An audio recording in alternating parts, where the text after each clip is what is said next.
Salut à tous, c'est Glob. Aujourd'hui, la marque Ugreen m'a proposé de tester son NAS 4B le plus haut de gamme. Si l'idée de combiner un NAS puissant qui pourra aussi bien stocker tous vos fichiers qu'embarquer votre domotique vous intéresse, restez bien jusqu'à la fin pour avoir mon avis complet. Dans cette vidéo, je vais vous présenter le NAS Ugreen DXP 4800 Pro. On va le déballer, le bourrer de disques durs, découvrir son système simple mais très bien pensé, et surtout, on va le transformer en véritable cerveau domotique avec des machines virtuelles et du Docker. C'est parti.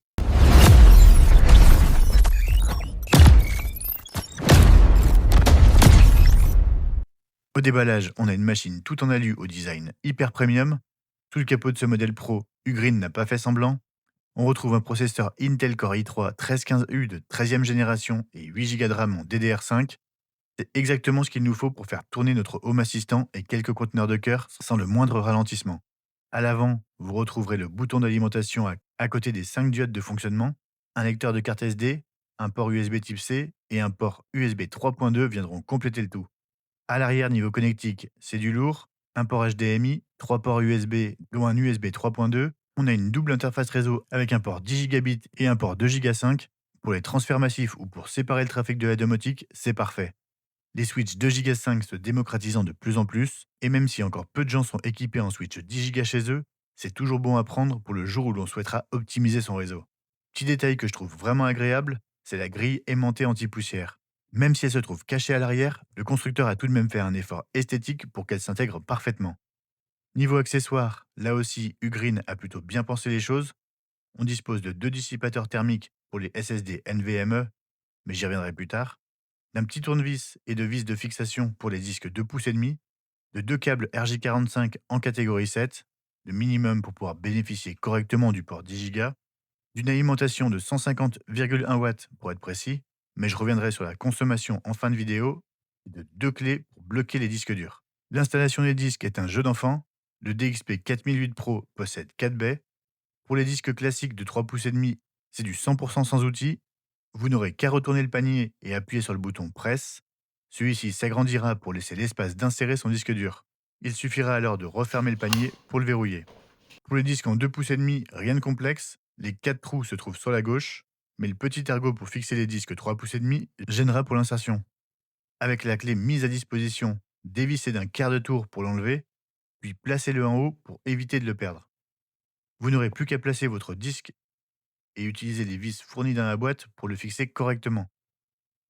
Pour continuer sur les disques, vous pourrez mettre jusqu'à 4 disques de 32 Tera chacun pour un total de 128 Tera. Et petit conseil, prenez des disques prévus pour les NAS, ils tournent généralement à 5400 tours minute alors que les disques bureautiques sont à 7002, mais ont une durée de vie bien plus grande. Vous pourrez également verrouiller vos disques grâce à la petite clé fournie. Cela évitera une mauvaise manipulation, ceux qui ont des enfants me comprendront. Dernier point avant de passer à la configuration, une petite trappe au-dessous du NAS vous donne accès à deux emplacements pour les disques NVMe M2. Vous pourrez en faire un stockage supplémentaire jusqu'à 16 Tera, mais je vous conseille plutôt d'ajouter de plus petits SSD et de les utiliser pour du cache en lecture et écriture. Vous aurez également un emplacement libre pour ajouter de la RAM, avec un maximum supporté de 96 Go, mais au prix actuel de la mémoire, ce serait une folie. Il nous reste à démarrer le NAS avant de passer à la configuration. Celui-ci est extrêmement silencieux. On passe sur l'ordinateur pour la configuration de base.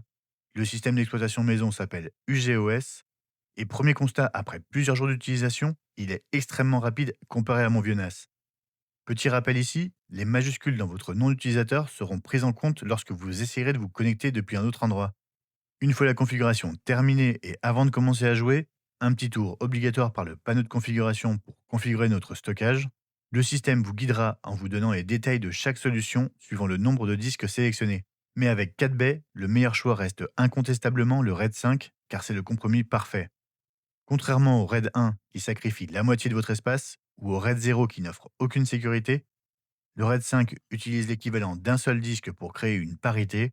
En clair, si l'un de vos 4 disques lâche, vos données sont toujours là et la domotique continue de tourner. Vous changez le disque, ça prend du temps, mais le système se répare tout seul. Pour le système de fichiers, orientez-vous vers le BTRFS, c'est plus récent et ça gère beaucoup mieux les instantanés. De plus, il surveille et répare automatiquement vos données en arrière-plan pour garantir qu'elles ne se corrompent jamais avec le temps. Maintenant que nos disques sont prêts, vous pourrez sans souci créer vos dossiers personnels, mais également vos dossiers partagés, la gestion des droits étant vraiment simple à mettre en place. Depuis le panneau de configuration, pensez également à créer vos utilisateurs. Vous pourrez par exemple créer un utilisateur Home Assistant avec des droits uniquement sur un répertoire de sauvegarde. Dans le menu Service de fichiers, pensez à activer le SMB pour que Home Assistant puisse voir ses dossiers partagés. Il y a énormément d'autres paramètres que je vous laisse découvrir, et en particulier le menu Sécurité. L'interface est moderne, fluide, avec un vrai catalogue d'applications regroupées dans l'App Center. C'est ici que le NAS prend toute sa dimension. On y trouve bien sûr les applications essentielles pour un NAS, de quoi gérer vos sauvegardes, vos photos ou un serveur multimédia avec l'incontournable Jellyfin. Elle peut paraître un peu légère au premier abord, mais c'est une volonté de garder les choses claires. Mais là où le DXP 4800 Pro montre les muscles de son processeur i3, c'est dans les applications avancées. L'intégration de Docker et surtout de l'application machine virtuelle ouvre un champ de possibilités absolument énorme pour nous, passionnés de domotique. Ce seront donc des indispensables pour la suite. C'est parti pour l'installation de Home Assistant, le cerveau de notre maison. On ouvre l'application machine virtuelle et après avoir sélectionné le volume ou installé notre VM, il ne reste plus qu'à importer l'image de notre Home Assistant téléchargé depuis le site officiel. Prenez bien le fichier QCO2, UGOS utilisant un système de virtualisation KVM, c'est le format natif le plus adapté. Pour que votre Home Assistant soit absolument parfait et stable, voici exactement comment remplir les champs lors de la création. Le nom de la VM, mettez HAOS. Pour le type de système, choisissez Linux. Dans le cœur, le NAS possède 6 cœurs. Allouez-en 2 à la VM, c'est largement suffisant pour Home Assistant. Côté mémoire, le DXP 4008 Pro embarque 8 Go. Vous pouvez en allouer 4. Votre domotique sera ultra réactive. Dans Disque, vous remarquerez que vous ne pouvez pas changer la taille à cette étape. C'est normal, l'image officielle fait 32 Go par défaut. N'ajoutez pas de disque. Si vous voulez lui allouer plus d'espace, je vous montrerai comment faire dans quelques instants. Dans Réseau, laissez bien le mode Bridge pour que votre box Internet donne une vraie adresse IP locale et indépendante à Home Assistant. Allez désormais dans l'onglet Avancé. Si vous souhaitez configurer un dongle USB, sélectionnez USB 2.0 dans Contrôleur USB pour éviter les problèmes de compatibilité. Et si vous avez branché votre dongle, ajoutez-le dans Périphérique USB. Laissez la carte graphique sur VGA et modifiez le type Bootstrap en UEFI, Home Assistant utilisant ce type de démarrage. Dans votre configuration, mettez le démarrage automatique sur Activer et profitez-en pour modifier la langue du clavier pour le français. Enfin, cliquez sur Terminer.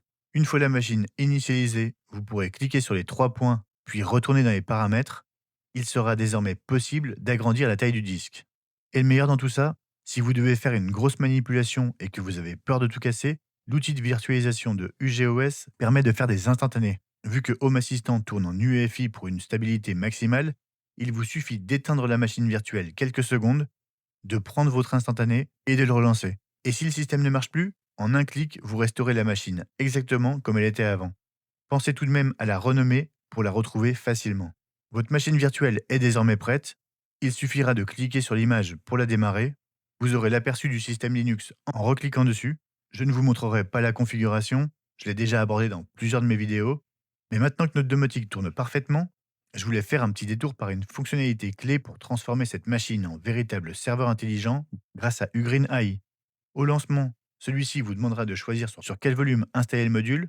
Vous aurez de base une page vierge.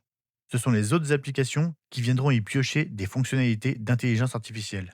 En installant par exemple l'application Photo, celle-ci n'est pas capable de base de faire des recherches complexes dans votre bibliothèque, mais grâce au module Ugreen AI, vous débloquerez plusieurs fonctions de reconnaissance qui tournent à 100% en local.